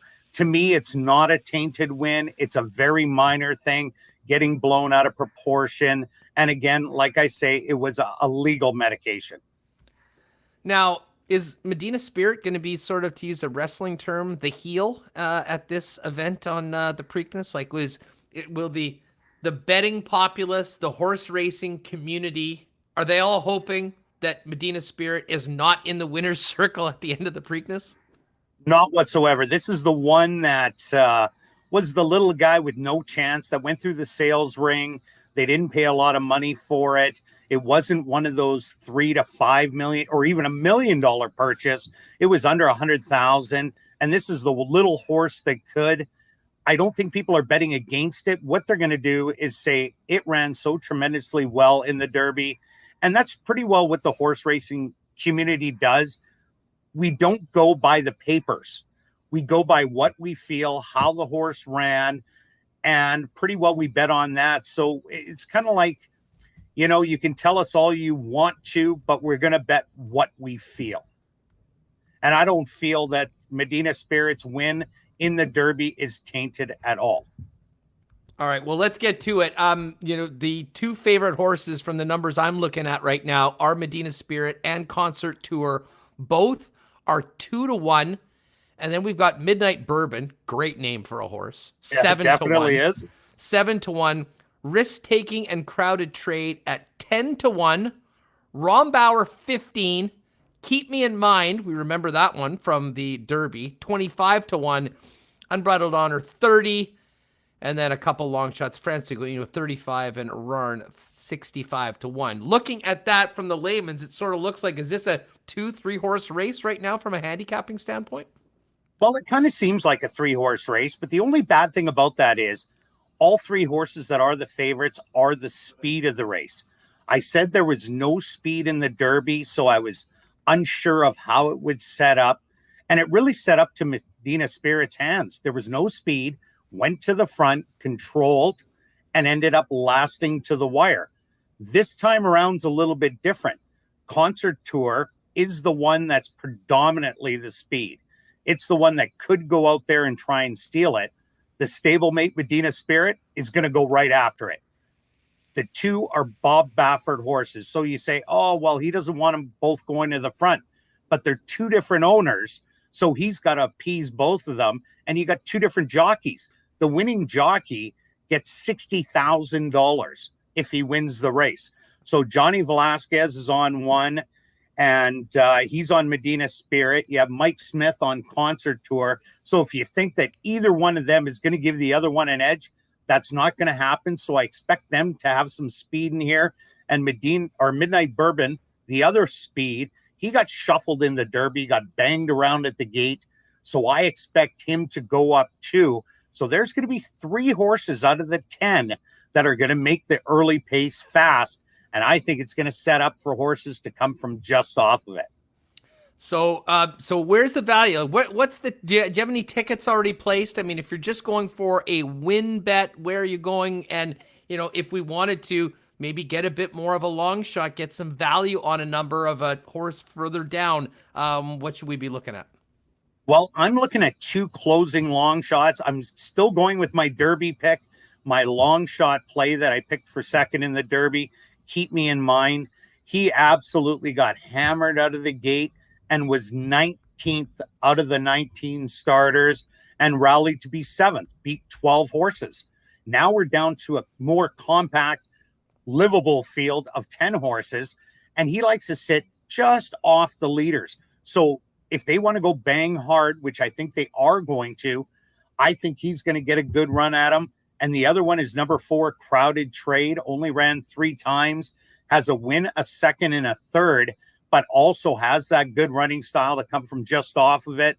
And this is kind of an unproven one. It skipped the Derby, which, as you can tell, there's only a few horses from the Derby that are back in the Preakness. Obviously, you have the winner going after the Triple Crown, but all the other heavyweights, they ducked this race. They're waiting for the Belmont or going in other spots. So I think this is actually going to turn out to be a real exciting race. But the 2 and 4 closing, those are the ones that I like to get a big piece of it at a good price. And again, if you want to get ready for live racing at Assiniboia Downs and the Preakness, you can go to hpibet.com, get an account, get going, bet on all the races from around the world, as well as now beginning on the 24th, day 1 of live racing here at Assiniboia Downs. Kirt Contois is with us from the Downs. Kirt, Mitch Jansen, shout out to Mitch who popped in on the super chat. We really do appreciate that, Mitch. Mitch is wondering if you could tell a story about when unicorns raced at the Downs. Have we had any unicorn racing at any point at the Downs or anywhere, or is that a separate sport entirely outside of horses, Kirt? I think that's a separate one that Mitch with his Chiron operator and everybody else in his magical little land, because we don't get to see Mitch. You see me a lot, you see Marshall, you see Stretch, but Mitch is the man behind the scenes that makes the magic happen. I'm sure he's seen a lot of unicorn racing, but myself, I haven't called any. I've called mascots. I've called kids running down the field at Gold Eyes games, but no unicorns for me. Well, maybe we'll have to. We're missing a few days of live racing, so maybe we'll have to add a unicorn race at some point. I'll send an email to Darren Dunn, see if we can pull that off. Kirt, great to have you on the program. Now, again, we're going to be waiting an extra week before the track opens, but May 24th will be day number 1. And you, Marshall, Stretch, get together with 6:45 before each live race day with a bit of a primer for everyone. Tell us about the ASD live racing show. Yeah, ASD Live. We come on at 6:45 every day for a half an hour. We go through the whole race card for you to give you a little prep. And then as the races come up, we come on once again at about 14 minutes before post time. And then we kind of see how the odds go too. That helps us with some late selections that we want to change, horses that they aren't going to bet that we all of a sudden think have a chance. But you can catch us 6:45 for the half an hour, 15 minutes to post, and we got a new segment, 60 seconds with us at 2 minutes to post. If you catch us late, you're still going to get our selections right before they break from the gates. Beautiful. It's all available at asdowns.com. Kirt, enjoy the Preakness. I guess enjoy the playoffs next week. At least we'll have some hockey to watch. And then May 24th, back at it at the track at Assiniboia Downs. Ready for them to be off. Thanks, Kirt. There he is. Kirt Contois getting us ready for the Preakness. I am going to get on that. Hey, thank you. I'm going to get on that. Keep me in mind. Canadian Connection, 25-1. Certainly. I'm out on Medina Spirit. Remis and I have talked about this many times. I mean, we've had all sorts of funny PED scandals in the world of sports. Thanks, Kirt. But I got to tell you, the horse racing PED accusations a little bit funnier. And we still haven't heard any statement from Medina Spirit either. Still waiting for him to explain himself for what happened at that event. Let's get Remo back in here after we get to, a flurry of guests today. I really enjoyed talking to Andy off the bat. I thought that was some great insight going into from a betting perspective, Reem. And then, of course, Kirt on the track, and lots to talk about with our pal Ted Wyman. Hit a little bit of CFL, a little curling, but mostly Winnipeg Jets, and that, I think, is dominating what most Winnipeg sports fans are thinking about today heading into the weekend. Yeah, some great talk in the chat today. Just talking about the future of the Jets. If, Andrew Kopp coming up in RFA, someone said, Matthew Perreault, could this be his last regular season game as a Winnipeg Jet? He's a UFA. Paul Stastny as well. I know a lot of Jets fans want to see him back in a Jets uniform next season. So, I mean, a couple questions that, we're kind of focused on, hey, this is an exhibition game, but as far as long-term Winnipeg Jets and regular season games, this could be the end. And I do want to give a shout-out to all of our guests. 2 shows in a row now after the plagued show of Wednesday where we had a couple issues. All great connections, all great sound, and some great backgrounds. Andy had his green LEDs. Andy looked awesome. Funkos. Ted had a nice setup today. Ted, he's got the lamp in the background, the guitar, and the aquarium. So if you're listening on the podcast, come check us out on YouTube as well. Give us a like and a subscribe, and you can see, you can not only hear us but also see us. So I thought it's been looking great today. Yeah, by the way, if you're with us right now in the chat, do us a favor, hit that thumbs up button. We always need the likes. And if you haven't already, hit the subscribe button. It's the red one there. Hit it, get your notifications on, and you'll know when we are live each and every day. And I can tell you, next week, you're going to want to be with us. It's going to be all Jets, Oilers playoffs all the time. I think Mike McIntyre is going to join us coming up on Monday. We'll have the full gamut of our friends in the Winnipeg media that are following the Winnipeg Jets covering this series. Join us next week. And I, for one, cannot wait. But like we said earlier, Reem, I am sort of thankful that there's going to be a little bit of a break. We'll get this game in today, get a chance to enjoy the weekend, and get a primer of some early playoff games. And then the main event for Canadian sports fans begins on Wednesday and Thursday with the beginning of the 2 North Division series. Yeah, we're going to have, some playoffs starting tomorrow, 6:15 p.m. Bruins, Caps, Sunday. You got a couple more. Islanders, Penguins at 11. Wild, Vegas at 2. Lightning, Panthers at 6:30. And if that's not enough hockey for you on Sunday, Huss, 9:30 p.m. ending off the night with the regular season tilt. Totally, a lot of meaning for that game. They need to have some kind of trophy for this Flames Canucks season. Give them some kind of bonus for playing this out. I guess you're having the preseason early. So Canucks, Flames. I guess if you're in a pool, Huss, a regular season pool where it's just pick your guys, whoever has the most points at the end, those games do have some meaning. So maybe absolutely they do. I'm sitting down 5 points with Quinn Hughes. I'm one of the suckers that's actually going to be checking the box score of these Calgary-Vancouver games over the course of the next week to see what's happening. And in fact, it's funny. I'll be on, if anyone wants to check it out, I'll be doing my show on Sportsnet 960 in Calgary this afternoon, beginning, I guess, for 4 o'clock in Winnipeg time. And I already know the guys are saying, what's going on in the Peg? Is it playoff fever? And I don't know if we're quite at playoff fever yet. I think we'll start feeling that next week, Remis. But at least from the people that I've talked to, as down as people were about the way the Jets were ending the season, that game on Tuesday, I think, gave at least some people some signs of life, some signs of optimism that, we'll be in for a series, and the Winnipeg Jets will certainly be better than they were the last time we saw them play against the Edmonton Oilers, because that version of the Jets wasn't very good. Yeah, and there was a really strong article in tsn.ca by Travis Yost. I retweeted it from my account that it was just showing the Jets matchups against Edmonton this year, and trying to slow down Connor McDavid. Obviously, that's very tough, but it seems like the Scheifele line, and we all know, has had a lot of issues stopping McDavid, and that Appleton, Lowry, Kopp line, I think that gives them their best chance. You're not going to stop Connor McDavid. I mean, look what he's done to the North Division this year, but got to slow him down. But as I said in the chat, the most concerning thing for me about the Jets versus Edmonton is not, trying to stop McDavid. Obviously, that's concerning, but, I mean, what good is stopping him if you can't score? The team's goals for in their 6-game losing streak. I mean, Mike Smith looked like a Vezina Trophy winner, not just with his puck handling on dump-ins, but they just haven't been able to get quality chances, and he stopped the chances that they've got. So we'll have to see if they can generate some goals, and it's going to be even tougher if you don't have Nikolai Ehlers, who's so good at zone entries.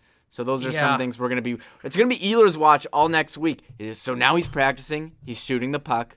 He's wearing a non-contact jersey. Yeah, when is he in the contact jersey? I mean, that to me is what will be the tell, because, listen, I mean, they haven't said exactly what it is. It's an upper body injury, but everyone saw him get smoked, and everyone assumed that was some sort of a shoulder injury. Now, whether that was a separated shoulder, whether it was a cracked collarbone, whether it was, we don't know, and they're not going to tell us, and that's fine. But the ability to skate is one thing, and the ability to shoot, that's positive.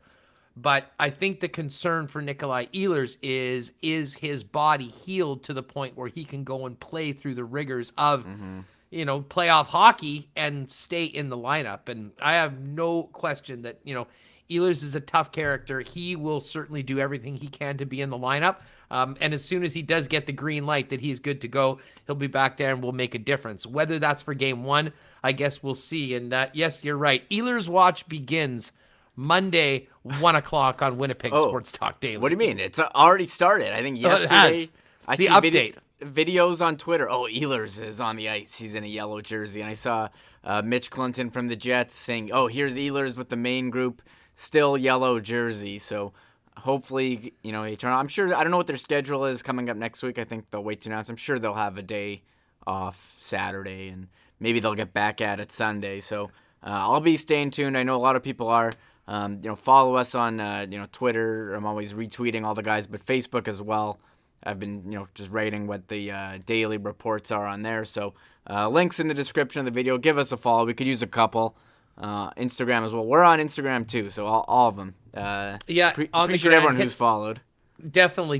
Thanks to everyone that's with us today live on YouTube. Hit that like button as always. Now, as far as our cool bet lines, I don't even know if we need to worry about this game tonight. Well, just in case you're interested in it, Jets plus 125 at home, Leafs minus 147. But the odds that I think are of the most interest to everyone are these odds for the Jets-Oilers series. Now, Jets plus 175 to win the series, minus 208 for the Edmonton Oilers. But here are some interesting numbers. These are the point total props for Oilers and Jets in round number 1. Connor McDavid, 10.5. Leon Draisaitl, 9.5. Now you do get a nice number on the over. Over 10.5 is plus 120 for McDavid. Over 9.5 is plus 150 for Draisaitl. And I can tell you right now, if those hit over, the Oilers are probably playing in the second round of the playoffs. From a Jets perspective, Mark Scheifele, and I really like this one. Scheifele over 4.5 points is plus 130. Talked a lot about Scheifele and how much the Winnipeg Jets need him. I don't know. I'm optimistic, especially considering what we saw from Scheifele lately, the challenge coming up, knowing how committed he is to to being able to go head to head against the likes of the Connor McDavids. It didn't go well in the regular season. You can erase that quickly with the strong playoffs. So Scheifele at 4.5 over is plus 130. Other Jet numbers, Ehlers and Wheeler 3.5 plus 125 on the over, and Pierre-Luc Dubois 2.5 over plus 135. Any of those numbers stick out to you, Reem? Sorry, that Pierre-Luc Dubois one is interesting, Huss. Just because, we've all saw, I think he's definitely going to be a key for the Jets. They're trying him on the right wing tonight. We'll see how that goes. I don't know what it's going to be for the playoffs, but we're all, he kind of took some time to get adjusted. He had the injury, and, he was good, but he's on a bit of a slow stretch here in terms of point production. But we're all banking, okay, he did so well last year in the playoffs versus Austin Matthews and put up points for Columbus. Can he elevate his game? Can he find another level for the Winnipeg Jets? And if you think he can, then maybe you would want to look at that line. Yeah, no doubt about it. And just quickly on the Leafs Habs series point props, Matthews and Marner 7.5 overs plus 120. Tavares and Nylander 4.5 plus 100 plus 110 for those. And Habs numbers are interesting. Tyler Toffoli's 4 points. Petrie, Nick Suzuki 4. I did get in on a prop on Josh Anderson over 2 goals for the series, though, Reem. I like Josh Anderson a lot, and I think he is the sort of player that is really built for the postseason. I think this is exactly what Mark Bergevin was thinking about when they acquired him, and I think he'll have every opportunity to light the lamp. So the over 2, I'll give you a little tease. I'm going to give that one out on the lock shop later on with a few first series prop bets along with Dustin Nielsen.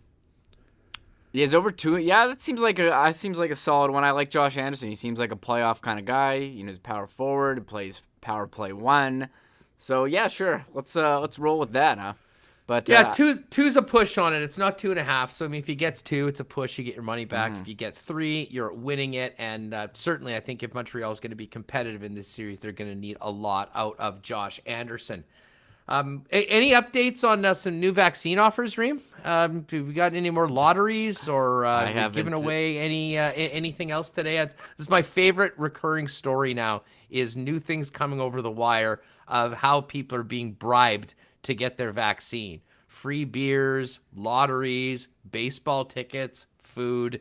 Hey, whatever works. I mean, let's just get this thing going. We have less of a challenge trying to get people to do it here, I believe. I haven't seen any deals here. Otherwise, and if there's like some deal that's being offered, I can show my NFT that says I got a shot. Then I'm definitely gonna take advantage. But no, I just the vaccine lottery in Ohio that we mentioned yesterday was up there, but I haven't seen anything else. I guess you can get a free ticket at a couple of major league ballparks if you get vaccinated there. Mets so you and go Yankees. in there, get a shot, and then you go in, watch the ballpark. Discounted, which is good. Yeah, discounted Cleveland baseball tickets as well if you show your proof. So we'll see. I did see in the news Lollapalooza is gonna go in late July, early August in Chicago. So we're kind of getting back to it. I'm looking forward to that. One thing we didn't touch on this week, Huss, I wanted to bring up. A lot of people mad. We like to talk about mad online. A lot of people get worked up about the Rock and Roll Hall of Fame. Oh, yes. And we didn't mention this. This year's inductees were Foo Fighters, Jay-Z, Tina Turner, Carole King, and the Go-Go's. Sorry, also Todd Rundgren. And there's some other LL Cool J, Randy Rhoads, and Billy Preston will be getting a Musical Excellence Award. A lot of people upset online. Iron Maiden not getting in. Rage Against the Machine not getting in.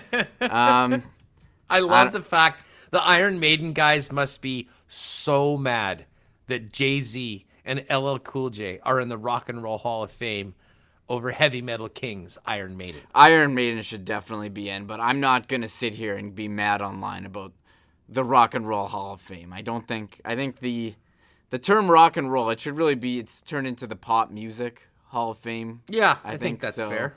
That's fair. So I'm not I just don't think it's worth the energy getting mad online about it, but I do agree. And saw some Canadian fans saying, guess who should be in as well. I mean, there's a lot of people who should be in.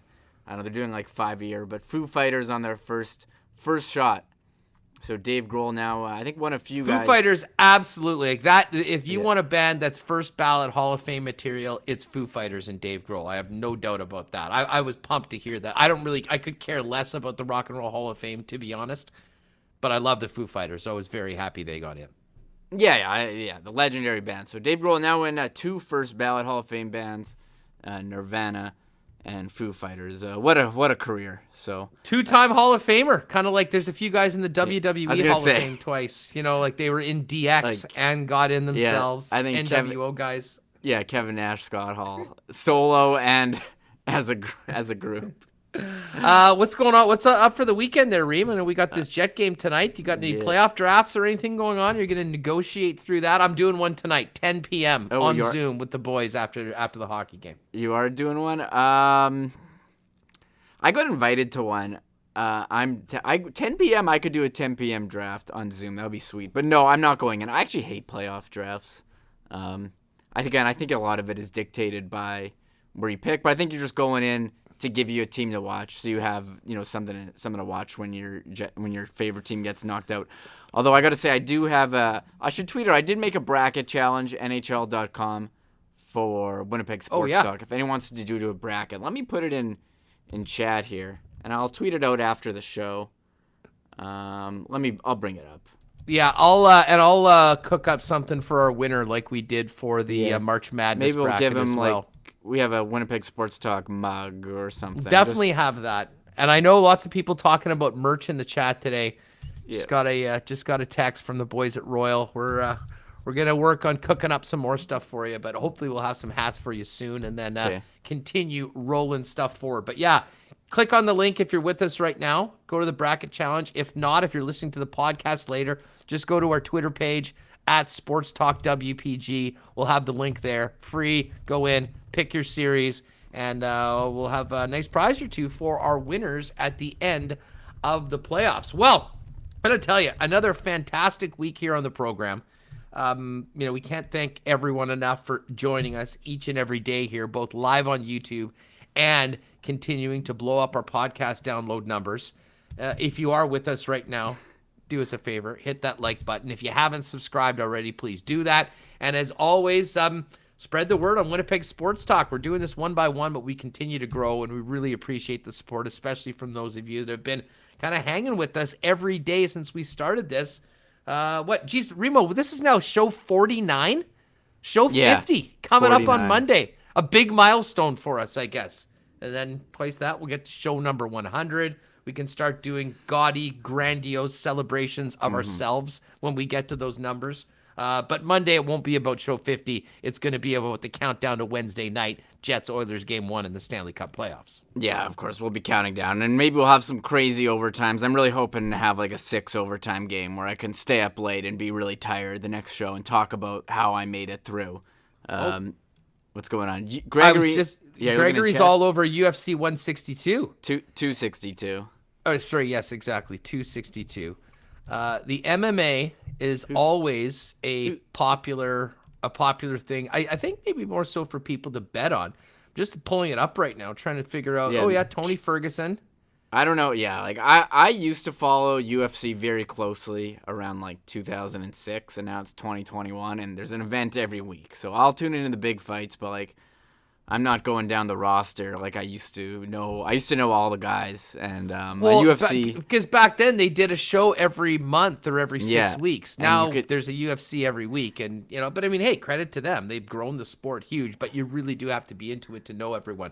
Gregory, give us a couple picks in the chat here for your. Mitch, shout out to Mitch. He says he's 49 for 49 coming in. Thank you, Mitch. That's awesome. Mitch. They don't call him the Godfather for nothing. Mitch was right there on day number 1, and I know so many of you have been as well. It has just been phenomenal.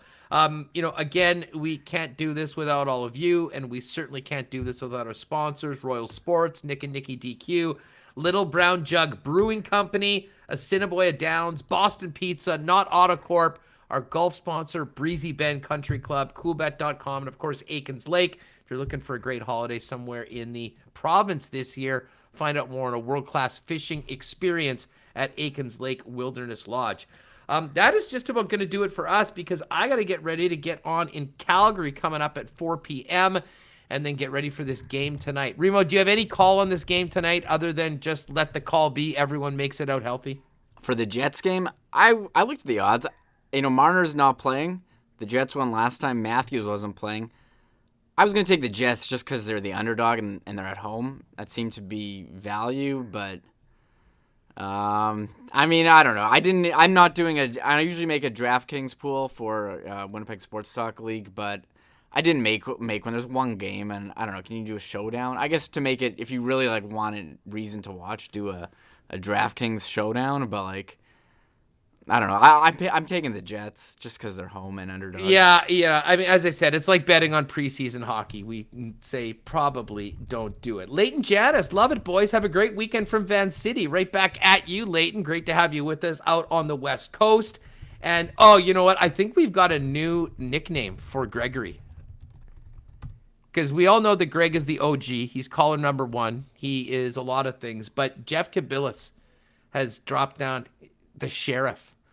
And in a lot of ways, Gregory really is sort of the sheriff of the chat of Winnipeg Sports Talk Daily, Remis. We may need to have to get him a badge and fully deputize Gregory in the chat. Gregory's always DMing me on Twitter stories, making sure that I don't miss anything. So I do appreciate that. I love it. Gregory. And he is dropping some UFC picks in. He says Tony Ferguson will win the co-main.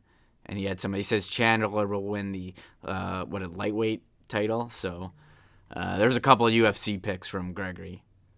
Beautiful. Yeah. Oh, I like it. Tony Ferguson at plus 126. You know what, Gregory? I'm taking your advice on that.